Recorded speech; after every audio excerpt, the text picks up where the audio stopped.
All right, welcome everybody. So for the next couple of weeks, we're going to be talking about the conservation of energy. We're going to be looking at some energy like kinetic energy, and I'll tell you what kinetic energy means, potential energy, gravitational potential energy, elastic potential energy, and then we'll talk about thermal energy towards the end of this unit. For today, we're going to focus on pages 3 and 4 in your packets. So as I go through the video and talk about some things and maybe add some extra notes, I want you to be filling in the blanks and maybe adding any extra stuff that I add as well to help you prepare for our test. So energy in its most simplest form is just describing an object's ability to do work. And in other words, we're changing an object's inertia. You remember that inertia is dependent on an object's mass. So objects with more mass have more inertia. Objects with less mass have less inertia. So in order to change their inertia, energy has to be applied to that object to cause that change. One of the things that I want to kind of point out to you is our unit. Like I've stressed before, if you can understand the unit, then that's going to make identifying variables for an equation much simpler. So I'm going to start off by pointing out that energy is measured in joules. Another thing that I want to mention is that energy does not depend on a direction or a pathway. So in other words, energy will not be negative. So we've looked at some other variables so far in the first semester that can be negative, such as velocity or force or acceleration or what have you. But energy in this unit will not be negative. Okay, so it doesn't matter if you're moving up, down, left, or right. Energy is always going to be a positive value. So mechanical energy is a general term that's referring to the sum of an object's kinetic and potential energies. So we're going to start abbreviating kinetic energy with KE, just because it's easier to write, and potential energy is going to be abbreviated PE. So if you look at the formula down here at the bottom, it says KE plus PE equals ME, where ME stands for mechanical energy. So the mechanical energy within a system or an object is equal to your kinetic energy plus your potential energy.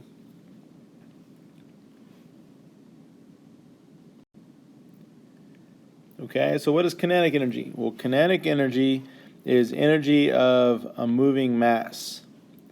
All right, so anything that has mass and is moving is what we call, or has what we call, kinetic energy.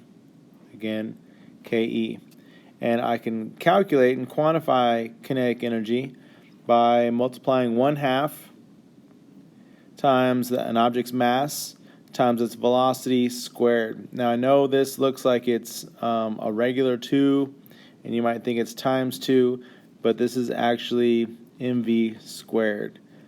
So if you want to, I believe on your handout it is in the proper form, but just in case it's not, it's 1/2 mass times the velocity of an object squared.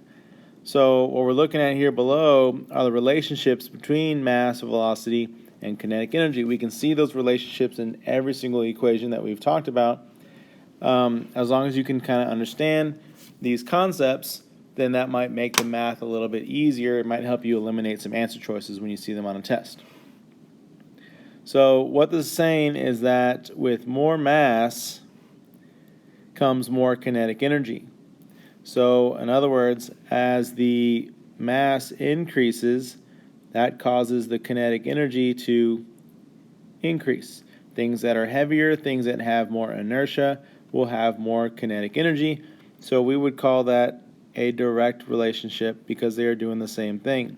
Changing one factor or variable causes the other factor to do the same. That's a direct relationship.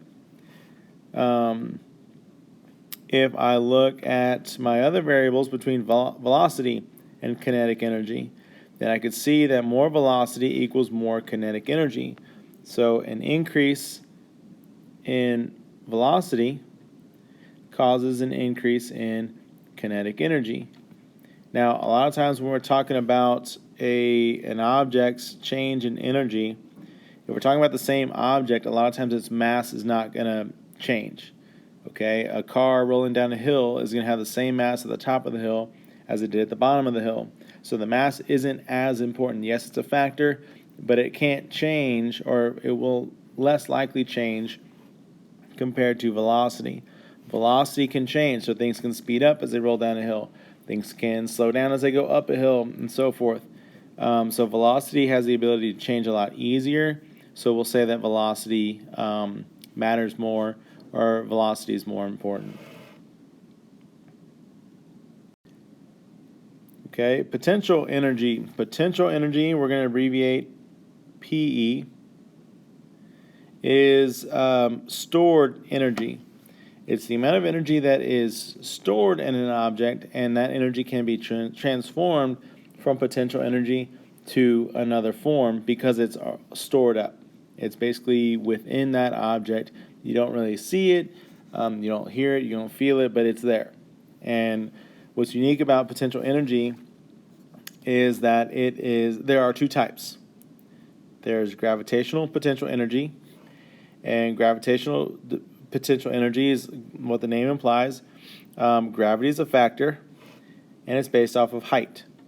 Okay, and you can see your equation here. It says potential energy PE equals mgh. In other words, it's mass times gravity times height. If you want to add those in case you don't remember, mass,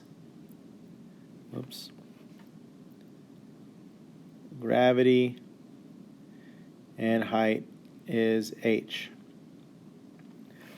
Okay, so a lot of times in the past we've calculated height in the form of distance, and we've used d as a variable. But when we're calculating potential energy, we're going to use that vertical distance, height, as an h. So it's mass times gravity times height. Now, one thing that I want to kind of clarify, we've talked about gravity quite a bit. And a couple slides ago, I mentioned that energy doesn't depend on direction. Well, when we calculate anything with gravity, we've been including direction because the acceleration is a vector, and we've been attaching a negative to 9.8. So since energy is not so dependent on direction, and you're not going to be calculating negative values, we're going to use a positive 9.8 in our calculations. Okay? Positive 9.8 in there for gravity will give you positive energy. That's what we're looking at.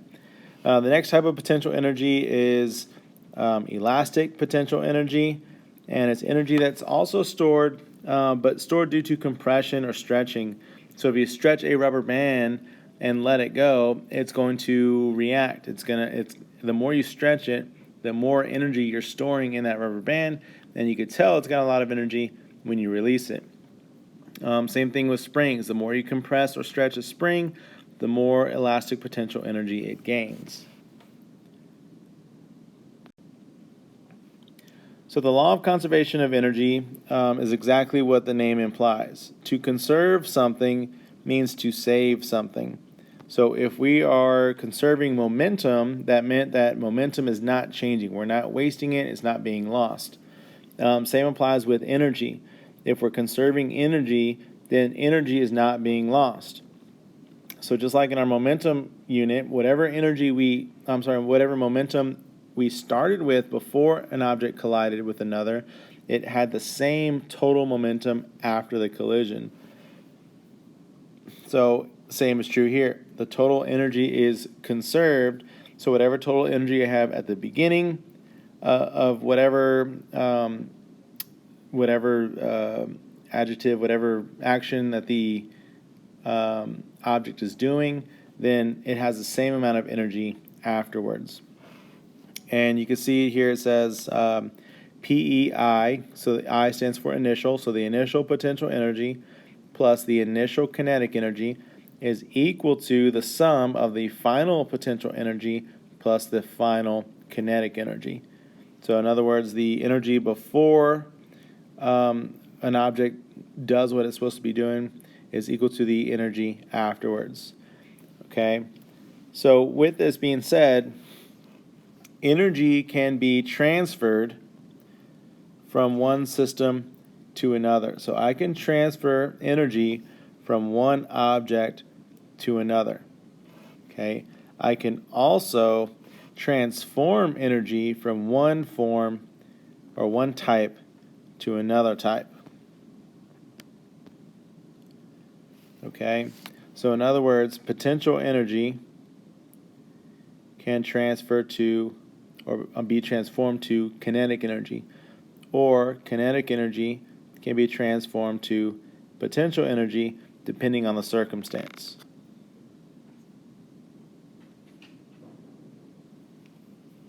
Okay, so one of the things that I want to share with you, you see that the equation delta PE equals delta KE. So in other words, a change in potential energy is equal to a change in kinetic energy.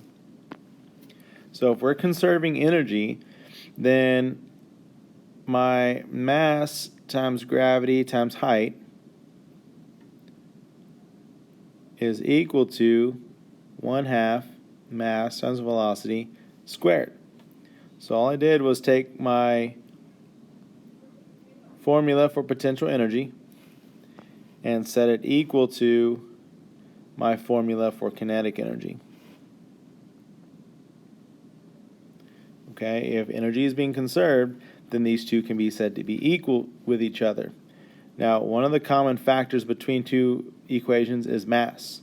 If I have a mass here and a mass here, and I'm ultimately trying to solve for any one of these variables, then the masses are going to cancel out because the masses are going to be the same. So what you could end up with is gravity times height equals 1/2 velocity squared. So with this equation, I could essentially solve for any of these variables, like gravity, which we know is pretty much constant, height, or velocity.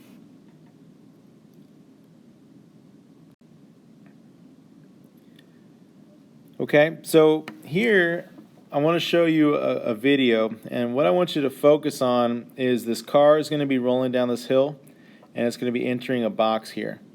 Now, as it rolls down this hill and enters the box, I want you to observe what's happening to your energies over here. Your kinetic energy is going to be shown here. Your potential energy is going to be shown in this bar. W represents work, and we'll talk more about work in a couple weeks. And over here I've got TME, which stands for total mechanical energy. Okay, so I'm going to go ahead and press play, and I want you to observe what happens along the way, and I'll stop it for a second and talk a little bit.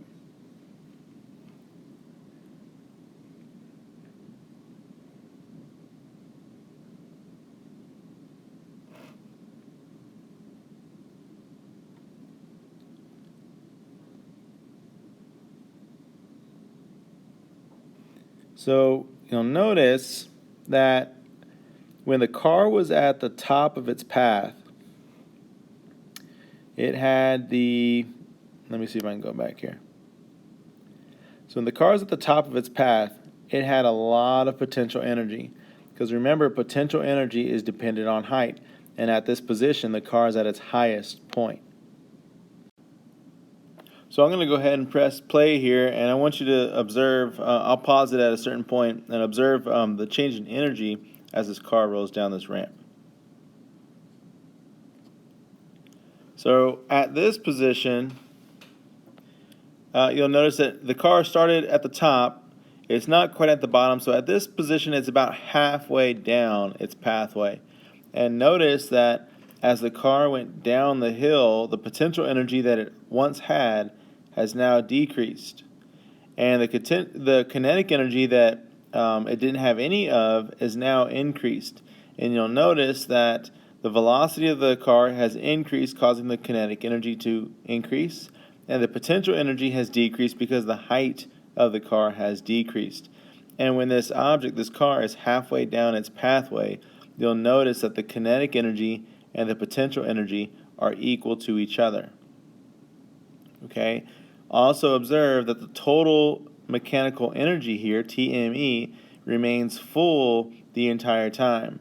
So what this is saying is that if I take my kinetic energy and I add my potential energy together, I get my total energy, which does not change. The law of conservation of energy says that the total energy does not change. It might transform from from kinetic energy to potential energy or vice versa, but this total energy will always remain the same. So I'm going to go ahead and press play, and we'll continue a little bit further.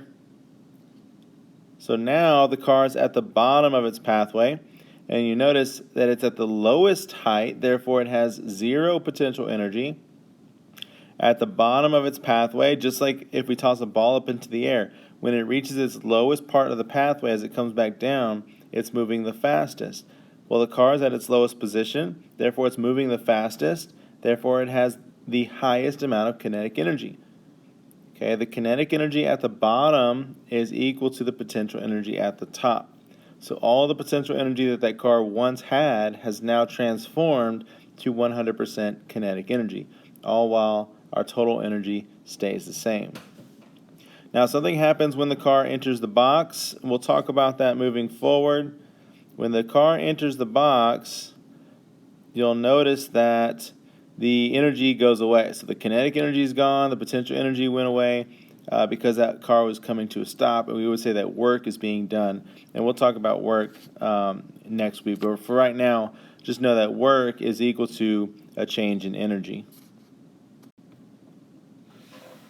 Okay, so here's another figure related to a pendulum, and I'm going to press play here for the graphic in a second, but you'll notice that this little, it's called a bob, is going to swing down.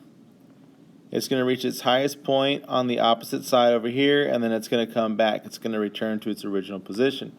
So as this bob changes its position, energy is changing as well.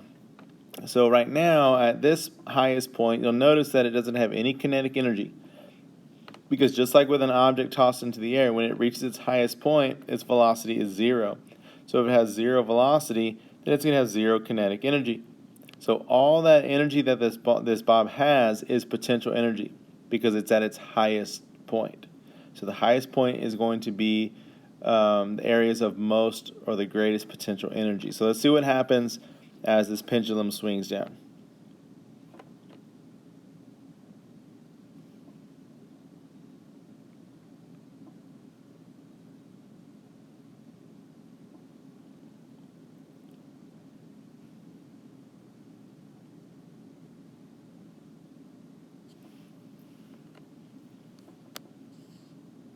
So you should have noticed that as this ball moves down, let's say right there. Oh, I missed it. So now it's at its highest point. As it swings down, it's moving the fastest. At its lowest point, it's got the most kinetic energy. And as it reaches the highest point again, its potential energy goes up. So I encourage you to replay this, rewind this video a time or two so that you can try to understand and see what's happening with this pendulum along the way. So you'll notice, let's see if I can stop it. Right there. At the lowest position, it's at the lowest height, so therefore it's got the least potential energy. At the lowest point, it's moving the fastest, so it has the most kinetic energy. And as it rises to the top, its height is increasing. So you'll notice the potential energy start to go up because potential energy is dependent on height. And it slows down. As something reaches the highest point, it slows down. Therefore, the kinetic energy decreases.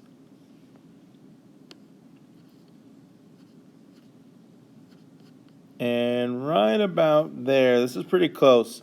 So at this position, this bob is about halfway up its pathway. Just like the car when it rolled down the ramp, at the halfway mark, you'll notice that its potential energy and kinetic energies are going to be very close. They're going to equal each other.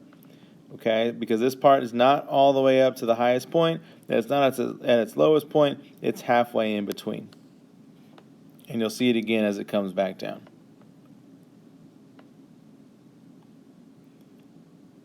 Okay, so again, take some time to re-watch this portion of this video. Fill in the blanks regarding the pendulum on page 3. Answer a few questions about where it has the maximum kinetic energy, the maximum potential energy, and so forth, based off of our discussion. Okay, so here's a quick graphic. It's not anywhere in your notes, but I just want to show you some things. So we have a roller coaster at certain positions. We got position A, position B, position C, D, and E. So at position A, you'll notice that it's at its highest point. There's no kinetic energy, so that's implying that the object is not moving. Okay, because it's at its highest point, it has the most potential energy. Because remember, potential energy is dependent on height. So the higher an object goes, the more potential energy it has. And total energy is full also, because the total potential energy of the object is equal to the total energy, the sum of the potential and kinetic. At position B, so once this car rolls down this hill, it's going to go up through the loop, and we're at position B. So again, at position B, we are at an increased height. We're not as high as we were at A, so we do have some potential energy, just not as much as we did at A. And also at this point, even though it's the highest point of the loop, this car is still moving. Okay, if you've ever been on a roller coaster and you've been through the loop, the roller coaster cart does not stop at the highest point. Okay, it has to keep moving, otherwise it'll get stuck, otherwise passengers can get hurt. So even though it's at its highest point of this loop, it is still moving with a certain velocity, which is what gives us the kinetic energy here. And if I was to take this little piece of kinetic energy and fill it into this little piece here that's missing, you'll notice that it'll fill up the entire bar. The total energy remains constant. The kinetic energy plus the potential energy equals total energy. So now we're at C. We're still at the top of this second loop, but you'll notice that the second loop is a little shorter, so it's got less potential energy because it's not as high as it was at B. It's not as high as it was at A. And my kinetic energy has increased slightly, so that must imply that it's moving a little bit faster here. Okay. Again, if I take this kinetic energy here and add this potential energy here, I would equal my total energy, a full bar. At D, we are at the lowest position, so there is no potential energy because we're at the lowest point, and it's moving the fastest at the lowest point, therefore it's full of kinetic energy. And at E, we slightly go up a small hill, so the potential energy is ever so slightly increased. Therefore, my kinetic energy has to decrease slightly, but the total energy remains the same. So you'll notice that in each one of these, when the potential energy is full, there's no kinetic energy. When the kinetic energy is full, there's no potential energy. When the kinetic energy is slightly filled, then there's slightly less potential energy. There's a trade-off. There's a fluctuation. They always fluctuate. If one increases, the other one has to decrease. Okay, when we're talking about conserving energy. All right, so this graphic is the last graphic on page 3, and it's showing the pathway of a skier that's going down the hill, starting at the top, going down the ramp, down the hill, over the ramp, through the air, and landing finally here at this position. Okay, and all it tells us is that at this point, it's got 20,000 joules of kinetic energy and 30,000 joules of potential energy. So based off of this information and this information alone, we're going to see if we can fill in determine the amount of energy at each other position. Okay, so one thing that I noticed is that there's a dashed line that's connecting these two skiers.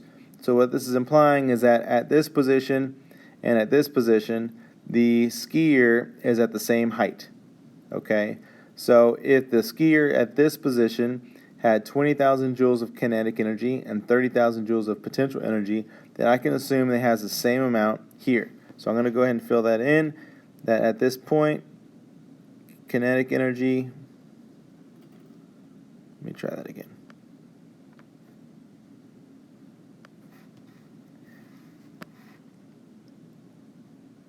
All right, at this point, the kinetic energy is 20,000 joules. and then the potential energy is the same as it was on the other side. It is 30,000 joules.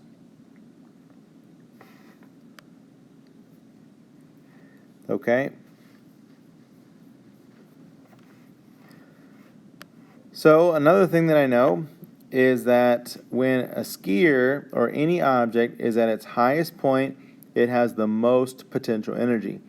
When an object, or in this case a skier, is at its lowest point, it has the most kinetic energy. So one thing that I want you to keep in mind is that the potential energy of the object, or any object, at the top of its path is equal to the kinetic energy at the bottom of its path. Okay? So those two equal each other. So in other words, the potential energy of the skier here is equal to the kinetic energy of the skier here. Now, if this skier is at the highest point, it's got all potential energy, which means it doesn't have any kinetic energy. So if you look at this, I've got 20,000 joules of kinetic, 30,000 joules of potential. If I add them up, I see that there's a total energy of 50,000 joules. So all of that total energy is transformed into potential energy at the highest point. So we're going to go ahead and fill that part in. The potential energy here is 100%. Therefore, it's 50,000. So if all that energy is potential energy, then that means that it doesn't have any kinetic energy. Okay, and I could do the same thing down at the lowest point. If the potential energy at the top is 50,000, then that means that the kinetic energy at the bottom has to equal 50,000. So all that energy has been transformed from potential to kinetic. So if all that energy is kinetic energy, then that means that there's 0 joules of potential energy. And when I look at this last position here, the skier is not at the lowest point because the lowest point is here. They're not at the highest point. They're somewhere in between. They're not at the halfway point. So we can just say we're going to roughly estimate based off the information that's provided to me here that at this point they're moving pretty fast. So they're at the bottom of the hill, so they have the fastest velocity. But they're not at the lowest position yet. So what we're going to say is that they have the majority kinetic energy. So the kinetic energy is 35,000. And to find the potential energy, if my total energy is 50,000, and I've got 35,000 joules of potential, when I subtract those two, then that means that 15,000 joules has to be potential energy. Because if I add 35,000 plus 15,000, I get a total of 50,000, which is my total energy.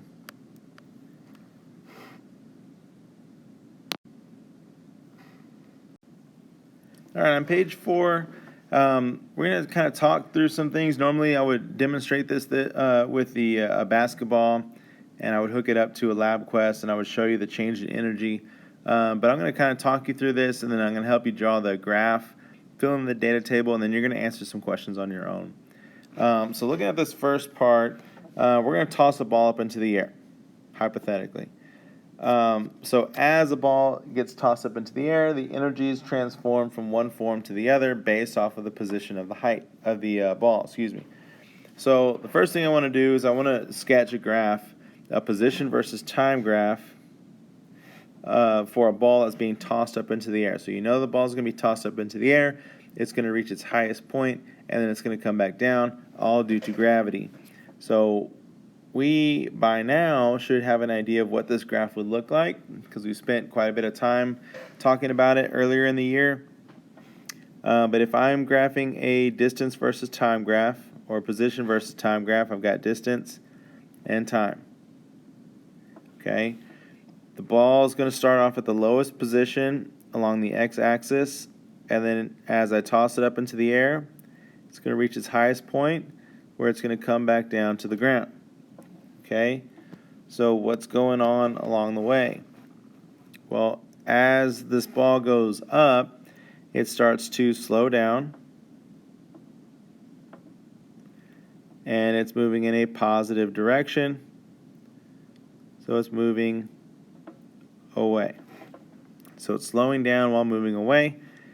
This position here, it's the highest point, and we should know that at the highest point, an object has 0 velocity. And then on the way back down, the ball is speeding up, and it's moving back towards where it started.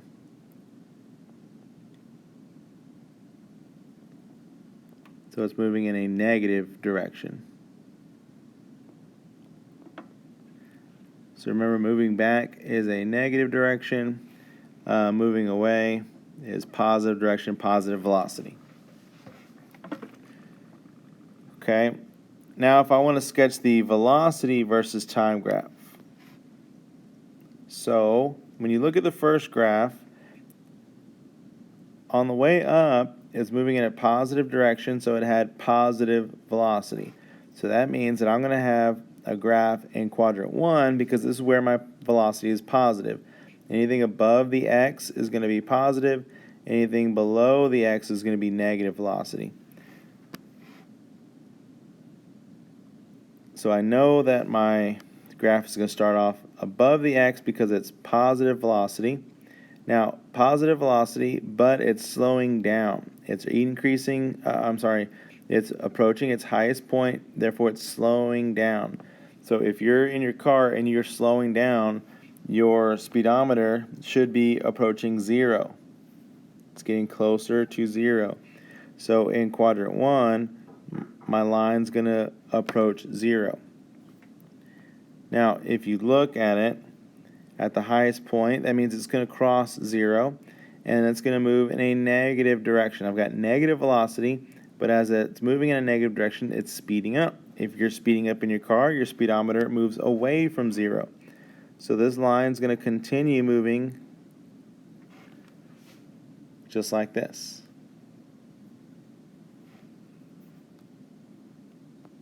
Okay. Now the next part says describe the transformation of the ball's energy as it travels. I'll let you come back to that after we finish up some things and answer that one on your own. So for right now I want to look at the data table, and we don't have the data in front of us. I'm not doing the actual demo for you. So I'm going to fill in some hypothetical numbers for you, and then we're going to talk about what they mean. So I've got 3 positions. I've got just after release, at the top of the ball's path, and just before I catch it. So just after release, meaning I just tossed it into the air, it just left my hands. The top of the ball's path means exactly that, and just before catch means the ball has come back down, and it's right in front of my hands, I'm about to catch it. So it's at its lowest point here, it's at its lowest point here, but going upwards. And I need to measure things like height and velocity, potential energy, kinetic energy, and mechanical energy. Okay, so one thing that I want to note is that the potential energy is, remember, calculated mass times gravity times height, mgh. Kinetic energy is calculated 1/2 times mass times velocity squared, and mechanical energy, which is also referred to as total energy. So you might see it as ME, or you might see it as TME. Total mechanical energy is potential energy plus kinetic energy.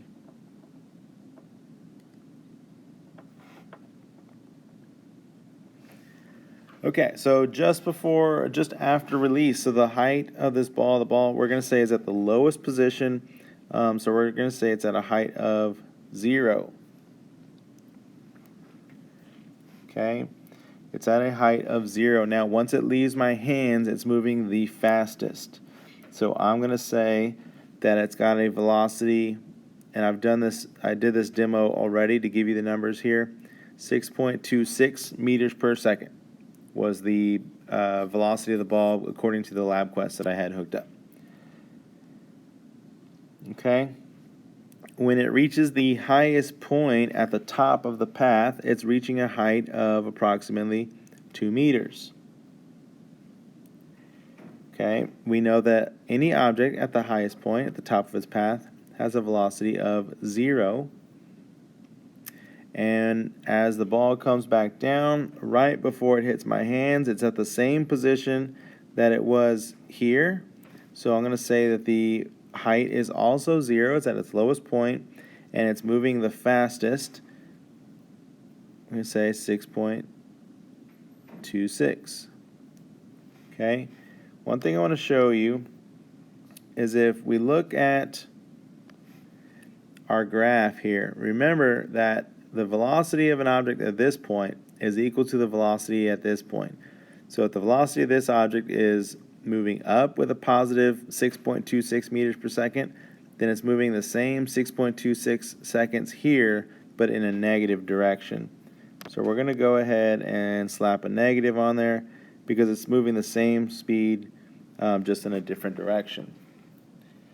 Alright, so we have the data that we needed. Now all we have to do is use our calculations to fill in the rest of the table. Alright, so starting with potential energy. Now, I know that at the lowest point, the object is not going to have potential energy. And here's why.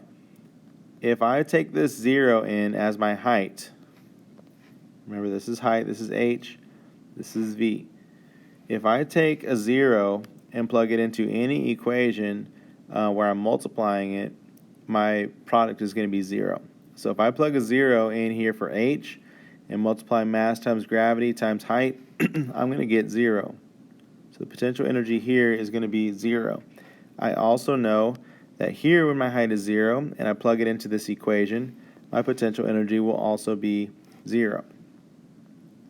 Okay? So the lowest points of this object are going to be 0 potential energy. Now one other thing I forgot to add here is I measured the mass of the basketball. We'll add that at the bottom. So we'll say the mass of the ball is 0.625 kilograms. Okay, so now I want to measure the potential energy of the ball at its highest point at the top of the path. So now I'm going to calculate potential energy equals mass, which is 0.625, times gravity, which is, we're going to say positive 9.8, times height, which is 2. So mass times gravity times height, 6.625 times 9.8 times 2 gives me a potential energy of 12.25 joules. Okay. Now I'm looking at my kinetic energy. So think about it. What do you know about the object when it's at the fastest? When it's at the fastest, it has the most kinetic energy. So I can expect that this kinetic energy and this kinetic energy to be the highest. Now, what is true of the velocity at the highest point? Well, the velocity is 0. If I put a 0 in for v here and multiply it, then your product is going to also be 0. So when the object, the ball in this case, is at its highest point, it has 0 velocity, therefore it has 0 kinetic energy. Okay. Now, if I want to calculate the kinetic energy for the other two positions, all I really have to do is calculate it once because the values are the same. Got Ke equals 1/2 times mass, which is 0.625, times the velocity squared. So here it was negative 6.26 squared. Okay, so negative 6.26 squared times 0.625 times 1/2. If you calculate it, I'll give you a second to do that. You can pause the video if you like. But I calculate a kinetic energy of 12.25, which means at this position it also has to be 12.25 because we're calculating with the same velocity. 6.26 here, 6.26 here. I'm going to plug them into this V, and I'm going to get the same answer here and here. So the total energy, the last part of my data table, is the mechanical energy. So mechanical energy is potential plus kinetic. If I've got 0 potential here plus 12.25 joules of kinetic, then my total energy has to be 12.25.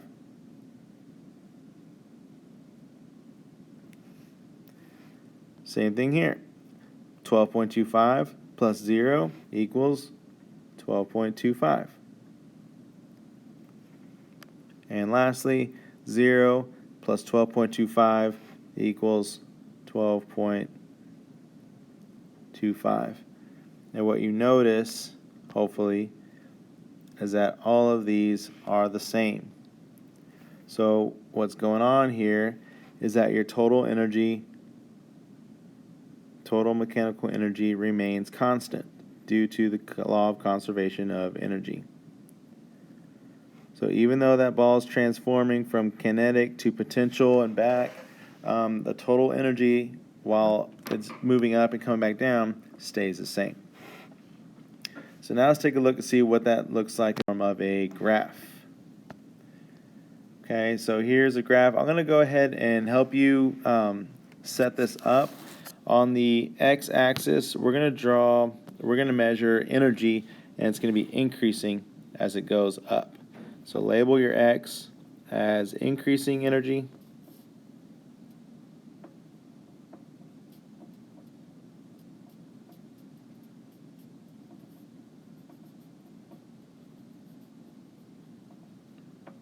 So it's increasing energy on the way up.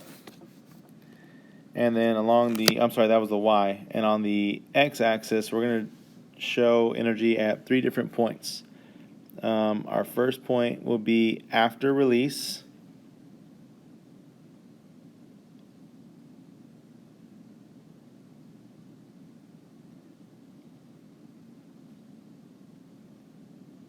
Your physics teacher can't spell.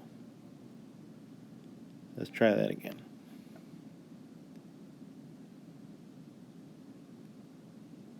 There we go. So our first point will be after release. Our second point will be somewhere here in the middle, and this is going to represent the top of the path.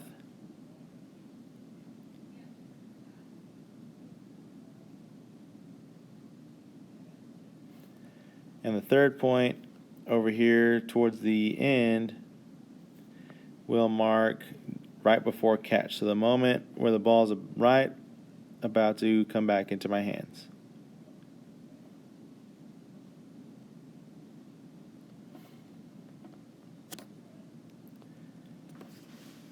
Okay, so I'm showing 3 positions. I'm going to toss the ball up into the air. So as soon as it leaves my hands, that's after release. The ball is going to travel to the top of the path, and then it's going to come back down, and this is the moment right before I catch it back in my hands. All while your energy is increasing as I move up the y-axis. All right, so we're going to start with our potential energy. So we're going to say that, actually let's do this. Let's start with our total energy. So if you look on the left side, our mechanical energy, our total mechanical energy was 12.25 the entire way. So we're going to come over here along the y-axis, and let's say that this point right here, this is where I have 12.25 joules of energy. Well, at every point, whether it was at after release, top of the path, or before catch, my total energy was 12.25.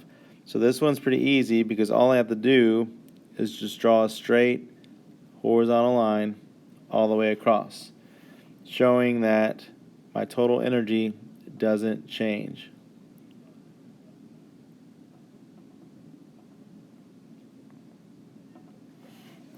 Total energy does not change.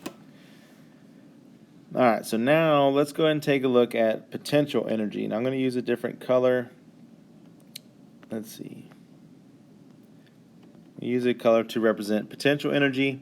So after release, our potential energy was 0. So that means that after release, my potential energy is going to be very low because it's at the lowest point.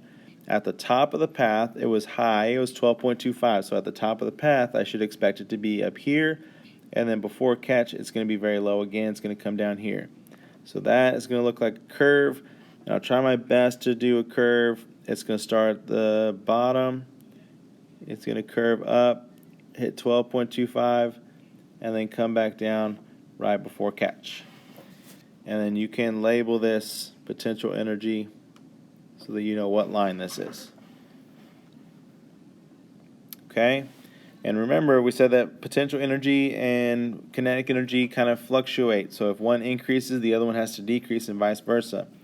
So when your potential energy is very low, down here after release, that's where the ball was moving the fastest. So that's implying that even though you've got low potential energy, your kinetic energy is going to start off very high. And then when it reaches the highest point, your velocity is 0. So your kinetic energy is going to be very low. And then when the ball comes back down right before catch, your kinetic energy is increasing because the velocity is increasing. So let me see. So for my kinetic energy, I'm going to start off very high, and as it reaches the top of the path, it's moving very low or slow. Let me try that again. There you go. And then once the ball comes back down, it speeds up, and it's the fastest right before I catch it. So you want to label this your kinetic energy. So what you should notice is that when your potential energy is low, your kinetic energy is very high. When your potential energy is very high, your kinetic energy is very low. And when your potential energy is very low again, your kinetic energy is very high. So they have an inverse relationship. When one is low, the other one's high. When one is low, the other one's high. When one's low, the other one's high. Okay? The only point, think about it this way. There's a point here and a point here, and now I didn't draw my graphs perfectly, but at these 2 points, this is when the ball was halfway up and halfway down. It wasn't at the lowest point, it wasn't at the highest point, it was halfway in between. So it's at these points that your potential energy equals your kinetic energy.